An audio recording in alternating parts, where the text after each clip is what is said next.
Eto na nga yung sinasabi ng iba na kahit nasa abroad ka na, rumarakit ka pa. Medyo nakakalungkot lang kasi may mga panahon na malakas ang benta mo, may mga panahon din na walang nabebenta sa mga binibenta mo. Lahat na ata pinasok ko na. Ang pagtitinda, ang paghihilot, ang pagkikilay. Pero alam nyo ba na bawal ito dito sa Hong Kong?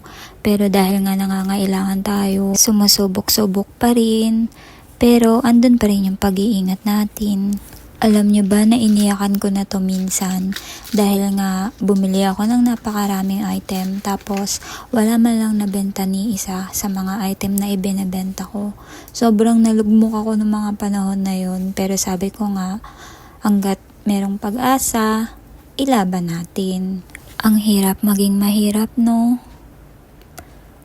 Ang hirap maging mahirap, lalo na kung ang pangarap mo'y napakataas. Ang hirap abutin, sana hindi maputol yung lubid na kinakapitan natin, paakyat dun sa mga pangarap natin. Kaya nga itong pagvi-video, paggawa-gawa ng mga content, at pagsali sa mga reels, at sa pagbablog, pinasok ko na rin. Kahit na ayaw ko dati, ginagawan ko ng paraan para maisabay ko sa pang-araw-araw kong trabaho. Isinisingit ko talaga siya.